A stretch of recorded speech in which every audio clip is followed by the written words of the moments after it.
Hello everyone, welcome to Creative Edge. I am Jitendra Singh, faculty of Creative Edge. और आज के session में हम डिस्कस करने वाले हैं कि निफ्ट पार्ट ए को बेटर कैसे किया जाए या निफ्ट पार्ट ए में बेटर स्कोर कैसे किया जाए। जैसा कि आपको थंबनेल से समझ में आ रहा होगा कि how to get 10 extra marks in NIFT part A. So NIFT part A में हम अच्छा बेटर स्कोर कैसे कर सकते हैं, तो उसके लिए कुछ सिंपल से स्टेप्स हैं, वो हम फॉलो करेंगे। लास्ट मिनट हमें क्या करना है, डूज एंड डोंट पे डिस्कस करेंगे। वो आपको काफी हेल्प करेंगे एक बेटर स्कोर करने में, बिकॉज आप लोगों ने बहुत मेहनत की है अभी तक जितना भी पढ़ा है, और लास्ट मिनट अगर हम गिव अप कर देते हैं तो वहां पे ये प्रॉब्लम्स होती है क्योंकि बहुत सारे नेगेटिव थॉट्स आते हैं एग्जाम टाइम पे, पॉजिटिव कम आते हैं। तो इसलिए वो हमेशा बोलते हैं कि बी पॉजिटिव, आपको सारी पॉजिटिव चीजें करनी है। तो वो तो एक पॉइंट है, इसके अलावा भी आपको क्या क्या करना है तो हम डिस्कस करते हैं आज के सेशन में। तो पहले समझते हैं कि पार्ट ए में क्या क्या चीजें होंगी, या किस किस टॉपिक से, किस सब्जेक्ट से कितना वेटेज है और किस सब्जेक्ट से कितने मार्क्स बनेंगे। ओके, सो आपको पता है कि पार्ट ए का जो वेटेज होगा वो है 100 मार्क्स का। कितना होगा? 100 मार्क्स। इसके लिए आपको कितना, 100 मार्क्स होगा। नंबर ऑफ क्वेश्चंस भी कितने होंगे? 100 क्वेश्चंस होंगे। ठीक है। और टाइम कितना होगा आपके पास? 2 आवर्स। यानी आपको 2 आवर्स में 100 क्वेश्चंस करने हैं, और वो भी डिफरेंट डिफरेंट सब्जेक्ट के। तो पहला सब्जेक्ट होगा आपका कम्युनिकेशन एबिलिटी, है ना, एबिलिटी एंड रीडिंग कॉम्प्रिहेंशन। सो अगर मैं बात करूं सिर्फ रीडिंग कॉम्प्रिहेंशन, यहां से आपको 20 से 25 मार्क्स का देखने को मिलेगा। यानी 5 पैसेज मिलेंगे आपको, 4 to 5 पैसेज मिल सकते हैं। कितने? 4 to 5। एक पैसेज जो होगा वो आपका 5 मार्क्स का होगा, यानी 20 से 25 मार्क्स का आपको यहाँ मिलेगा। फिर आता है आपका कम्युनिकेशन एबिलिटी, जिसमें आपका बेसिक वोकैब होगा और बाकी चीजें होंगी। सेकंड जो अगर मैं बात करूंगा, सेकंड सब्जेक्ट है जिससे प्रॉब्लम बनेंगे, वो है एनालिटिकल एंड लॉजिकल एबिलिटी, यानी जिसको हम बोल सकते हैं रीजनिंग। यहाँ से रीजनिंग वाले प्रॉब्लम्स बनेंगे। थर्ड होगा आपका important general knowledge and current affair. यहां से भी आपका देखो, अगर मैं बात करूं, जो एनालिटिकल एंड लॉजिकल एबिलिटी है, यहां से भी अगर वर्स्ट कंडीशन है तो 10, और बेस्ट कंडीशन है तो 15, यानी 10 to 15 के बीच में यहाँ यहाँ से प्रॉब्लम्स बनते हैं। करंट अफेयर एंड जीके, ये कभी कभी आपका 10 होगा, और कई बार ये 20 तक भी जाता है। यानी 10 to 20 के बीच में आपका क्या आएगा? General knowledge and current affair. May be 10 हो, 15 हो, 18 हो, है ना, 17 हो, कुछ भी हो सकता है। ये 20 तक जाता है। फिर क्वांटिटेटिव एप्टीट्यूड की अगर मैं बात करता हूं, तो ये होगा आपका 15 to 25 तक। ये वेरी करता है हर बार। सो हम इनको डिटेल में डिस्कस करते हैं और इनकी स्ट्रेटजी डिस्कस करते हैं कि आपको क्या करना है और कैसे इनको कवर करना है, और लास्ट मिनट में क्या क्या चीजें हम कर सकते हैं। तो पहला आता है कम्युनिकेशन, है ना, एबिलिटी एंड रीडिंग कॉम्प्रिहेंशन। तो रीडिंग कॉम्प्रिहेंशन आपको सीधा सीधा सिंपल समझ में आ गया कि कितने, 25 मार्क्स में लेके चलता हूँ। सपोज मैंने लेके चला कि 20 से 25, यानी 4 to 5 पैसेज। अगर 4 to 5 पैसेज आएंगे तो आपको क्या है, यहाँ पे टाइम सेव करना है, टाइम सेव करना है। और इसको किस तरीके, यानी यहाँ पे आप देखोगे 4 to 5 पैसेज है, तो आप इसकी प्रैक्टिस अभी से स्टार्ट कर दो। प्रैक्टिस यानी डेली स्टार्ट, ऐसा करिए कि 30 मिनट आप डेली स्टार्ट करिए। 30 मिनट में आपको कितने, 5 to 6 जो है वो रीडिंग कॉम्प्रिहेंशन करना है। आपके पास पीवाईपी भी होगा, मॉक टेस्ट भी होगा, या कोई भी बुक होगी, है ना, कोई भी बुक मिल जाएगी, वहां से आप रीडिंग कॉम्प्रिहेंशन स्टार्ट कर सकते हो और कर सकते हो। ठीक है, ये आपको डेली वे में करना है। अभी अगर आप देखोगे, आज से स्टार्ट करोगे तो भी आपके पास 6 to 7 डेज है। कितना है आपके पास? 5 to 6 डेज है। 6 डेज में अगर अब मैं एक दिन में मिनिमम 6 लेके चलता हूँ, 6 से 7, तो अगर मैं 7 डेज भी करता हूँ तो मैं 42 कर लेता हूँ। कितने? 42 पैसे सॉल्व कर लूंगा। अगर आप 42 पैसे सॉल्व कर लोगे, इतनी आपकी प्रैक्टिस होगी, मिनिमम मैं लेके चल रहा हूँ एग्जाम टाइम पे, तो जब आप एग्जाम में सॉल्व करोगे ना, इतना डिफिकल्टीज आपको फेस नहीं करनी पड़ेगी। फिर आता है आपको synonyms, antonyms, idioms and phrases, one word substitutions and correct spellings. तो इन सबको भी आप, जो बेसिक ग्रामर से वॉकेब है उसको भी याद करिए अच्छे से, और आपका जो बेसिक ग्रामिकल मिस्टेक, जो ग्रामेटिकल मिस्टेक्स होती है ना, उसको भी करेक्ट करिएगा। ओके, सो नेक्स्ट आएगा आपका analytical and logical reasoning. Analytical and logical reasoning के लिए आप जितना पीवाईपी सॉल्व करिए, क्या करेंगे, जितने जितने इसके मॉक टेस्ट देंगे। ठीक है, इसकी बात कर रहा हूँ, आप जितना मॉक टेस्ट दे सकते हैं उतने मॉक टेस्ट दीजिए, बिकॉज आप जितने मॉक टेस्ट देंगे उतना कॉन्फिडेंस आएगा। मॉक टेस्ट के साथ आप पीवाईपी, ओके, और सैंपल पेपर जितने सॉल्व करेंगे उतना आपको कॉन्फिडेंस मिलेगा। कुछ इंपॉर्टेंट टॉपिक मैं डिस्कस कर लेता हूँ जहां से मैक्सिमम प्रॉब्लम बनने की पॉसिबिलिटीज है, जिसमें आपका होगा order and ranking, puzzle, seating arrangement, blood relation, direction sense, syllogism, Venn diagram and analogy. तो ये जो चैप्टर है वो आपको हेल्प करेंगे। इवन इसके अलावा भी आप जो मैराथन हम लोगों ने कवर किए हैं वाईटी पे ही, mini marathon and mega marathon हम आगे करने वाले हैं, तो वहां आपको हेल्प मिलेगा, वहां से आप इसकी प्रैक्टिस कर सकते हैं। और कोशिश ये करिएगा कि जो कॉन्सेप्ट है आपका, कॉन्सेप्ट बेटर हो। ओके, किस पे काम करेंगे आप लोग? कॉन्सेप्ट पे काम करेंगे। फिर आता है general knowledge and current affair. अब general knowledge and current affair में मैं बात करता हूँ क्योंकि ये इंपॉर्टेंट और डिसाइडिंग चीजें हैं, because most of the students को प्रॉब्लम होती है क्वांटिटेटिव एप्टीट्यूड में। लोग सबसे ज्यादा प्रॉब्लम फेस करते हैं क्वांटिटेटिव एप्टीट्यूड में, जो भी निफ्ट के लिए प्रिपेयर करते हैं, क्योंकि ये मेरा पिछला पास्ट एक्सपीरियंस है, मैंने देखा है बच्चों को कि वो यहाँ जाके सफर करते हैं, बिकॉज उनको लगता है कि क्वांट से ऐसा कुछ उनका आगे जाके करना नहीं है, तो उनका इंटरेस्ट भी नहीं रहता। तो सिंपल से, अगर आपको लगता है कि क्वांट डिफिकल्ट है तो आप क्वांट में एवरेज हो जाइए ना, वहां पे एवरेज रहिए, बट जीके को अपना स्ट्रांग बना लीजिए। अब स्ट्रांग के लिए इसमें करना क्या क्या है? आपको स्पोर्ट्स, कोई भी मैगजीन आप उठाओगे, कोई भी मैगजीन या कहीं से भी आप देखोगे, पूरा स्पोर्ट्स देखना। स्पोर्ट्स कौन सा? सिर्फ क्रिकेट का मतलब नहीं है ना, क्रिकेट, हॉकी, है ना। और रिसेंटली आप एक एग्जांपल ले सकते हो ओलंपिक का, पूरा ओलंपिक देख लो, है ना, वर्ल्ड कप देख लो, या फेमस चाहे क्रिकेट हो, हॉकी हो, बैडमिंटन हो, है ना। तो सारे गेम्स को आप एक बार कवर कर लो, इवन नेशनल गेम्स भी ना, नेशनल गेम्स। तो ये आपको कहीं पे भी मिल जाएगा। कहाँ मिल जाएगा आपको? मेनली कोई भी मैगजीन आप ले लोगे, कोई भी आप मैगजीन लेंगे तो उस मैगजीन में आपको मिल जाएगा। और ये अभी रिसेंटली दिसंबर मंथ का आया होगा, मतलब जनवरी का जो एडिशन है या दिसंबर एडिशन है, आप किसी भी मैगजीन को रीड करेंगे वहां से आपको ये प्रॉब्लम्स मिल जाएंगे। फिर आता है अवार्ड्स एंड ऑनर्स। तो ये सारे यहाँ से भी प्रॉब्लम्स बनता है फ्रिक्वेंटली, अवार्ड्स एंड ऑनर्स, कि कौन सा अवार्ड्स किस फील्ड में है और किस चीज के लिए किसको कौन सा ऑनर मिला, वो देखोगे। नेक्स्ट फिर आता है आपका हिस्ट्री। हिस्ट्री में आपको डायनेस्टी से एक प्रॉब्लम बनेगा, तो बेसिक चाहो तो शॉर्ट नोट्स बना के रखो आपने, या बना के रखे होंगे, या नहीं बनाए हैं तो अभी भी टाइम है, रीड करते जाओ और बनाते जाओ। क्योंकि याद करने की कोशिश करोगे तो डिफिकल्टीज होगी। सिंपल, आपको पता है कोई भी एक डायनेस्टी पकड़ा, इसका फाउंडर कौन था, सक्सेसर कौन था, लास्ट रूलर कौन था, क्या क्या इंपॉर्टेंट चीजें थी, ऐसे तीन चार पॉइंट लिखा एक डायनेस्टी से। एक डायनेस्टी से आपने तीन चार पांच पॉइंट लिखोगे तो बस हो गया काम। और बेसिकली आपने एंशियंट, मिडाइवल, मॉडर्न, तो एक स्टोरी वे में आप पढ़ोगे ना। जब स्टोरी वे में पढ़ोगे तो कनेक्टेड रहेंगी, आपको चीजें याद रहेगा और एलिमिनेट करने में आसानी होगी। बिकॉज नेगेटिव मार्किंग है तो हमें वही प्रॉब्लम अटेम्प्ट करने हैं जिसमें हम 100% श्योर है, बिकॉज अदरवाइज फिर आपको नेगेटिव मार्क्स भी मिल सकते हैं। फिर नेक्स्ट आता है ज्योग्राफी। ज्योग्राफी में क्या क्या इंपॉर्टेंट है? यहाँ आपको पहले रिवर्स करना है सारे, क्योंकि रिवर्स से एक प्रॉब्लम बनेगा।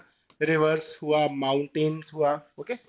रिवर और माउंटेन तो इंपॉर्टेंट है, इसके अलावा बेसिक इंडियन ज्योग्राफी आप पढ़ लेना, है ना, कौन सा लोकेशंस क्या है कहाँ पे, वो चीजें आपको हेल्प करेगा। मतलब रिवर और माउंटेन तो आपका इंपॉर्टेंट है, ठीक है, इंडिया एंड वर्ल्ड दोनों में। फिर आता है आपका पॉलिटी।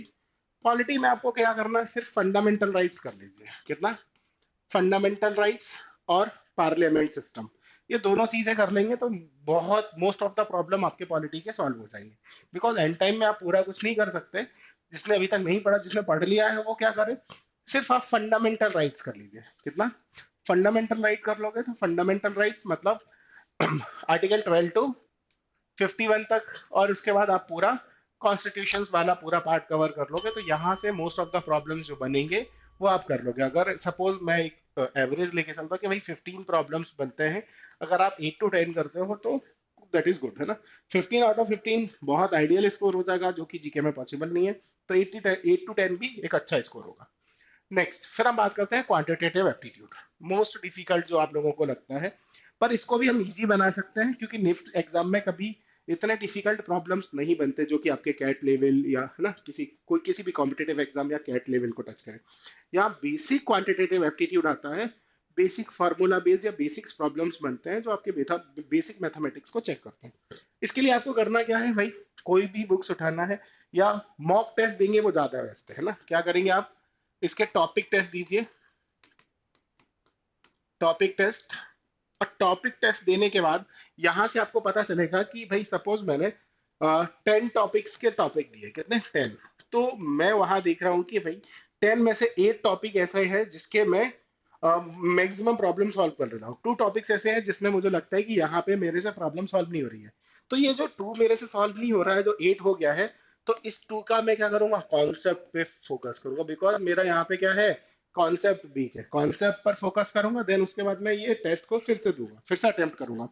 तो इससे होगा क्या, कॉन्फिडेंस बिल्ड होगा कि भाई पहले ये मेरे से प्रॉब्लम सॉल्व नहीं हो रहा था, अभी मैंने इसका कॉन्सेप्ट भी कर लिया है, और ये मेरे से फिर से सॉल्व हो रहा है। तो मतलब कॉन्सेप्ट जो आपका कॉन्फिडेंस बिल्डअप होगा ना, वो आपको हेल्प करेगा, बिकॉज सारा गेम किसका है, कॉन्फिडेंस का हो जाता है।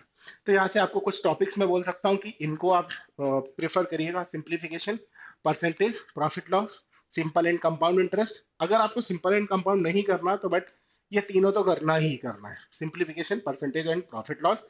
Time and work, time speed and distance, और डिस्टेंस, रेशियो एंड प्रोपोर्शन, एक एवरेज भी आप ले सकते हो, यानी एवरेज भी आपको करना है। तो इतने टॉपिक कवर करोगे जो कि आपको हेल्प करेंगे एग्जाम टाइम पे। ओके, अब और क्या कर सकते हैं हम इसमें, देखो, आपको डिसाइड करना है कि आपका वीक पॉइंट क्या है और स्ट्रांग क्या है, बिकॉज 4 सेक्शन है।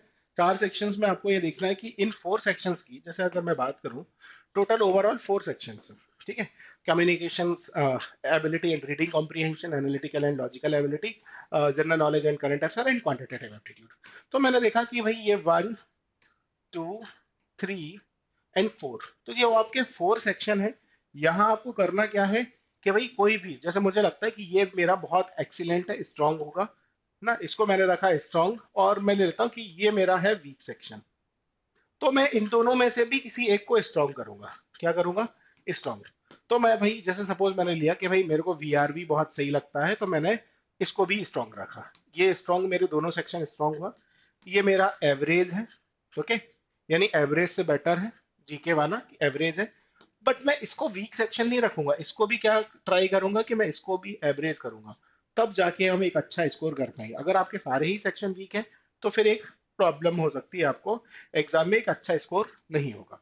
फिर इसके बाद क्या करें, लास्ट मिनट, ठीक है, कि ये सारी चीजें करने के बाद आपको मॉक टेस्ट देना है, रेगुलर मॉक टेस्ट देना है, एटलीस्ट। कैसा कि दिन में, जैसे कि आप किसी भी इंस्टीट्यूट को ज्वाइन किया हुआ है या वहां के जो भी मॉक टेस्ट है, तो एटलीस्ट 5 to 5 मॉक टेस्ट दीजिए, at least 5 mock, okay, 5 to 10 mock test. फिर उसके बाद बात करता हूं मैं, +5 sample paper, okay, 5 sample paper, ठीक है। सैंपल यानी मॉक टेस्ट कौन सा हो जाएगा आपका, पीवाईपी वाला मॉक टेस्ट, तो सैंपल पेपर, यानी यहां से आपने दिया, पहले आपने प्रैक्टिस की, टॉपिक टेस्ट की, ओके, हर एक टॉपिक का टॉपिक टेस्ट देंगे। टॉपिक टेस्ट के बाद आता है, फिर आप देंगे मॉक टेस्ट, फिर आप sample paper, sample mock test, then आप फिर इसके बाद एक है ना पीवाईपी, इनको सॉल्व करेंगे। क्वांटिटी आप डिसाइड कर सकते हैं कि भाई मैं 5 मॉक टेस्ट दूंगा, 5 सैंपल टेस्ट दूंगा, और 5 पीवाईपी करूंगा लेटेस्ट वाले। तो 15 अगर आप करेंगे तो यहाँ से आपको एक कॉन्फिडेंस मिलेगा, आप एनालाइज कर पाएंगे अपने परफॉर्मेंस को, साथ ही साथ आइडेंटिफाई कर पाएंगे एरियाज जहाँ पे आपको इम्प्रूवमेंट की जरूरत है। स्टूडेंट करता क्या है, मॉक तो देता है बट एनालिसिस नहीं करता। तो मॉक के बाद आपको एनालाइज जरूर करना है कि किस टॉपिक में आपने, यानी जो 4 सेक्शन हमने डिसाइड किए थे ना, 4 सेक्शन, उन 4 सेक्शन में हमें ये डिसाइड करना है कि आपका वीक एरिया कौन सा है और स्ट्रॉन्ग कौन सा है। तो उस पर आप काम करेंगे तो आपको डेफिनेटली आप एक अच्छा स्कोर करेंगे एग्जाम में।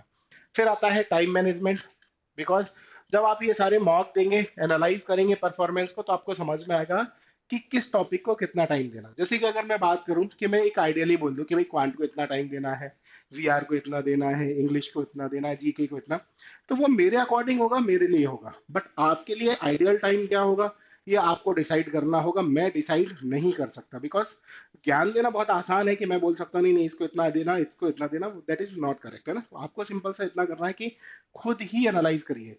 बिकॉज किसी का क्वांट बहुत अच्छा हो सकता है, उसको क्वांट में कम टाइम लग रहा है, उसको जीके या वीआर में ज्यादा टाइम लग रहा है, तो वो अपने हिसाब से टाइम मैनेजमेंट करेगा। तो टाइम मैनेजमेंट आपको खुद डिसाइड करना, तो वो आपको टाइम मैनेजमेंट करने में हेल्प करेगा। नेक्स्ट आता है प्रैक्टिस, पीवाईपी, तो जो कि मैं आपको बता चुका हूँ, हम पास्ट ईयर पेपर को प्रैक्टिस करेंगे।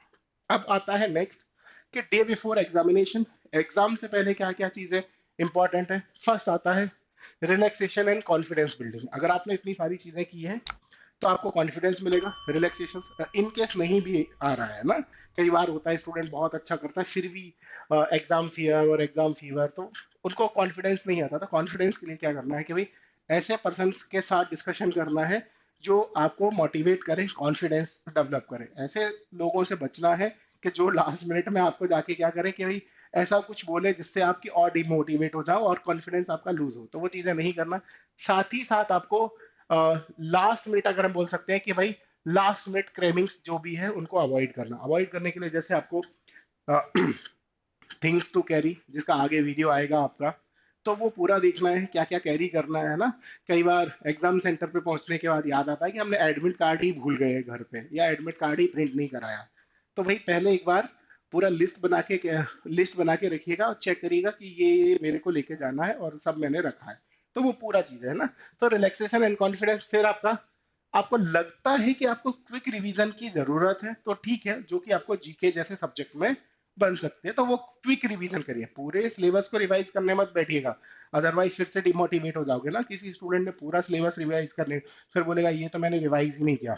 ऐसा भी मेंटली आता है, ये मेंटली गेम है ना। आपने पता चला कि 10 बुक रख लिया और 10 बुक मुझे रिवाइज करने हैं, तो 10 के 10 बुक रिवाइज नहीं हो सकते। क्विक रिवीजन का मतलब है ऐसा कुछ, कोई नोट्स लास्ट मिनट के लिए, शॉर्ट नोट्स या कुछ भी आपने बना के रखा है, उसको रिवाइज करना है ना। चीजें ऑर्गेनाइज्ड रखिए जिससे कि बाकी चीजें, आपका जो भी आपका मेंटल सेटअप है वो डिस्टर्ब ना हो। ओके, सो फिर लास्ट में बेस्ट ऑफ लक। ओके, अच्छे से एग्जाम करिएगा। So thank you everyone and thanks for watching.